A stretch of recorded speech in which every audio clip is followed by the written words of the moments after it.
So, another movie review, technically. Well, don't worry, I'll talk about that near the end. But anyways, Inside Out 2. Probably a movie a lot of people were relatively scared of, including myself. Mostly, I don't really think there's a good Pixar sequel since probably, Toy Story 3. I mean, I liked Finding Dory, but I would never really say it was good comparable to, Finding Nemo 1. And to be honest, The Incredibles 2 was a huge disappointment. I didn't really like Toy Story 4 or Lightyear, so this movie had a lot of bad going for it. Because, well, it's been exactly over 10 years since the release of Toy Story 3. And it's going to be almost 10 years next year since Inside Out 2 came out. Or Inside Out 1, sorry. Because Inside Out 2 came out recently. And I'm just kind of recording this more as what I think of the movie. And I'm not really trying to go for huge high quality stuff right now. So, hopefully you guys don't mind the horrible audio quality if it sounds bad. So anyways, let's begin. Firstly, I want to talk about the plot. So, let's talk about the main new characters that we got. Envy, Ennui, Embarrassment, and... I can't remember. Anxiety. Sorry, I was thinking of a different name. These 4 emotions are really great. I feel like they do a lot for this movie, other than just being background characters.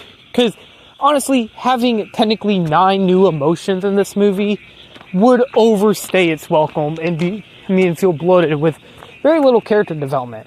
But see, that's what made this sequel so good, because we already knew all these 5 characters from the original. We already knew joy, fear, disgust, anger, and sadness, all thanks to Inside Out 1. And honestly, I think the beginning of the movie, where they show off what happened in the span of the last movie, and then this movie, I think they did a great job doing this. And also, I guess I should clarify, I'm not going to be showing off a lot of footage of this movie, because it's in theaters, it's not on Disney Plus yet, so I can't really show off footage. So you're just going to see probably some related gameplay to it. But one of my favorite things about this movie's new cast, though, is just how really well developed and how portrayed these characters were, even though we did have a little bit of issues with the casting during this movie. Yep. Anyways, I do legitimately love how the voice actors were in this movie. They did a good job performing as their said emotion. And, they were fun to see. And I feel like the promotion for this movie had me a little bit more scared. Kind of like how I was for Elemental. But the difference between Elemental and this movie was Elemental had, probably some of the worst marketing I've ever seen in my entire life. While Inside Out 2 had some pretty confident looking stuff, it was just very hard to see. But hey, you know what? I'm relatively pleased with how we saw Inside Out 2's characters. Because honestly, the promotional material does not do this film justice. Anxiety is probably one of the most, relatable, because she does mean well, but she's controlling Riley. And that's not really what you want to do as an emotion. And I think Joy overcoming that in the first movie really made this scene at the end way more powerful. And I know I'm not showing the footage, but if you've seen the movie, you know what I'm talking about. Speaking of the emotional elements, see what I did there? The emotional elements in the movie did kind of hit hard, especially seeing Riley way more in this movie. Trust me, Riley feels way more in this story than she did in the first Inside Out. Which, they had to show her off more because she is the main person we're technically seeing the emotions of. And that's probably why the other emotions from the other humans are pretty cut back, which I was more than fine with if that was how the story was going to be portrayed. Because, to be dead honest with you, how the story is portrayed outside of the emotional stuff, aka the actual emotions inside Riley's head, are handled amazingly well. The fact that Riley's friends were going to be moving away, hence why that they were there for the last week to go to this weird hockey camp for 2 days, or 3 days technically, I guess, honestly just made me feel way more excited to see how the story was going to play out. Because I don't know if you ever had I don't know if any of you guys, because I can't speak for everybody, if anybody had the experience, but we all had that experience of a friend moving away. We all had that experience at one point or another. The person that you were probably growing a good friendship with, or maybe two best friends that you had a good friendship with, having to move away, and so you know this is the last time you're going to see each other. And then when we met the new batch of characters, other than Riley's best friends who she knew them, but new to Riley and the audience, seeing the other team, they weren't really mean to any other character. Rather, they were just kind of excited to see fresh meat, I guess. I don't know. But they were also interesting. I can't really remember the other character's name. I can't even remember the main hockey girl's name because they only say it like a handful of times in the movie. Plus, I had a lot of other things going on after I watched the movie, so, maybe I should have done this review in the car or something. I don't know. Relatively speaking, Riley's best friends and Riley's, I think, new best friends were also very interesting. They were cool just to see them bounce off of Riley, seeing how Riley's emotional is fixating. Which, by the way, I do love the fact that they didn't push a family angle here, because that was what the first movie was for. So Inside Out 2, mostly focusing on the social relationship instead of the family internal relationships, was really cool, and I really did like that. And I really do wonder if we ever get a third Inside Out movie, if it's going to be based off romance, which, to be honest, I think Riley's first date was kind of like that. So if they made it way more fleshed out for a third movie, I relatively wouldn't be shocked. Though, that is kind of the thing I want to bring up. How does this movie stack against other Pixar sequels? And here we go. Now, I feel like the first two Toy Story sequels we got are probably some of the cream of the crop. Really good, really well made, and I love them. And to be honest, I think Inside Out ranks in that same category. I liked Monsters University, and I did kind of like Finding Dory, but relatively speaking, they don't live up to the high highs of the original. While Inside Out 2 and the other two Toy Story movies either exceed it or are on the same level as the original. I think Inside Out 2 does a great job, and honestly, I feel like if you're more of a fan of family movies or friendship movies, it's going to depend on how you'd rank these movies.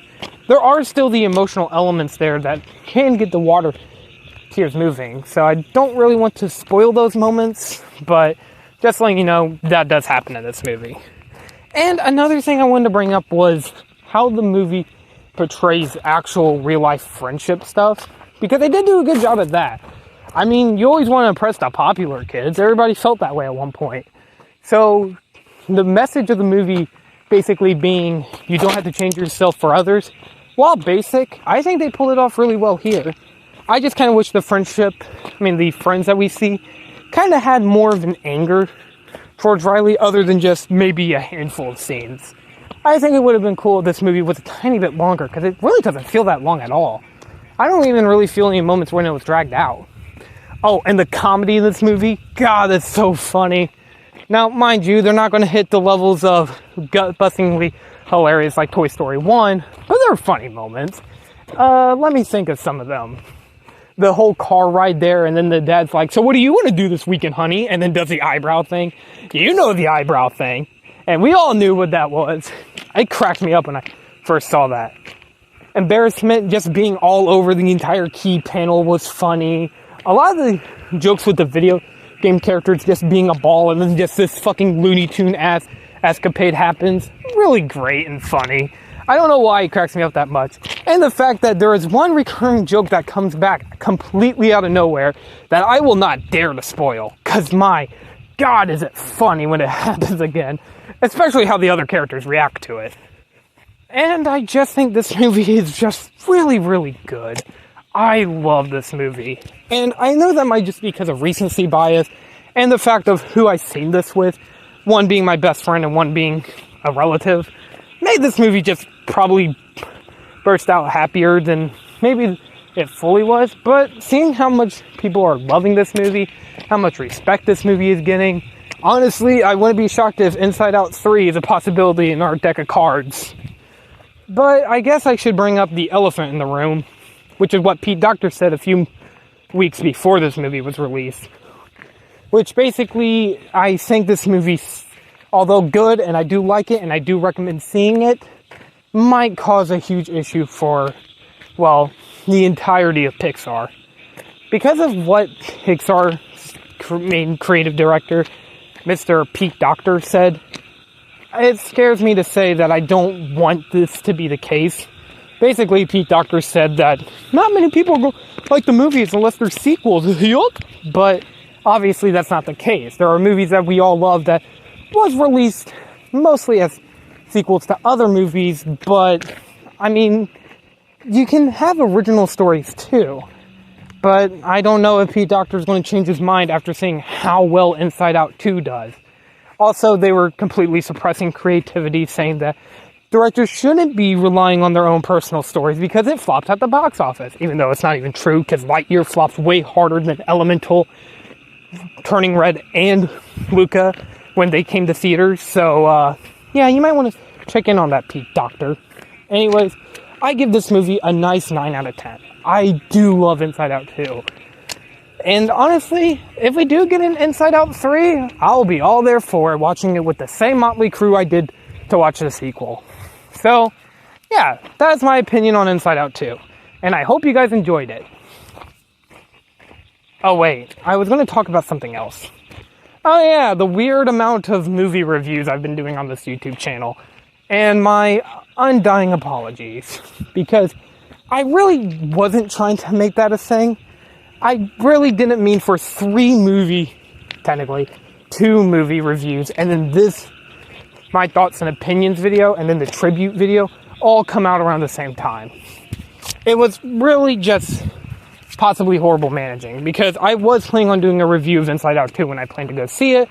I wanted to do a tribute video on the Blues Brothers whenever the whole 43rd anniversary was coming up. And I did have a lot to say about Fantastic Four whenever the casting was kind of getting rolled out. So, let's talk about this.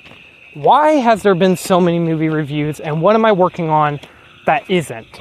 Well, I got good news for you guys. This is going to be the last one for a while.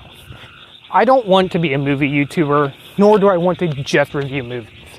I want to review whatever I damn well please, and video games are my soft spot, so don't worry, you're going to get a video game critique. Eventually. But I guess I can kind of let you peek at the curtain to see what I'm cooking. One, I do want to talk about the Call of Duty Black Ops 3 video, because, oh my god, I could just make a whole damn video on it, but I can just explain it here. Number one, I don't know if I'm ever going to continue working on it. I'm sorry. I know you guys have been waiting for it, and you guys have probably been wanting it. I've been promising October. I promised I had a script, but I don't know if it's happening anymore. Not because I completely fell out of the project, but because it really just happens to be probably one of the worst ideas for a video. Talking about my least favorite Call of Duty in a video is very hard to explain whenever 4 more Call of Duties come out before you can actually release the damn video. I was busy last year, hence why there really was no videos, but still, I could have at least released the Black Ops 4 video, but then Modern Warfare 3 came out, and now Black Ops 6 was announced, so really it became outdated really quick, twice. I was finally getting to the editing process before I got all my audio recorded, and then Black Ops 6 got announced out of nowhere. So basically what I'm trying to say, I don't know when that video will come out. I don't even know if it will. Maybe I'll make a video if I'm announcing its cancellation to announce that I'm working on something else. Speaking of something else, I have 3 videos that I have planned in the works. One, I have a video for FNAF's 10-year anniversary reviewing the first 6 FNAF games, comparing them to each other in a sequelitis style video. Next, I have a top 10 Danganronpa Class Trial videos to celebrate me actually finishing all 4 of the main games I wanted to play, and possibly a playthrough of Danganronpa S if I feel like it. But along with that, I also plan to make that top 10 Class Trials list because I just love Danganronpa and I want a Danganronpa video on the channel. That might also lead to a V3 defense video, but hey, who knows. And lastly, I do plan to make my top 20 best and worst video games lists. So please stick around for that. But right now, I'm going to go lay down and eat because, oh my god, I've been talking for 15 minutes with no breaks. Which I know doesn't sound like a whole lot, but I've also been walking, so I'm kind of running out of breath. Anyways, that's my review of Inside Out and kind of a small channel update. So, thank you all for watching. See you guys in the next video. Goodbye!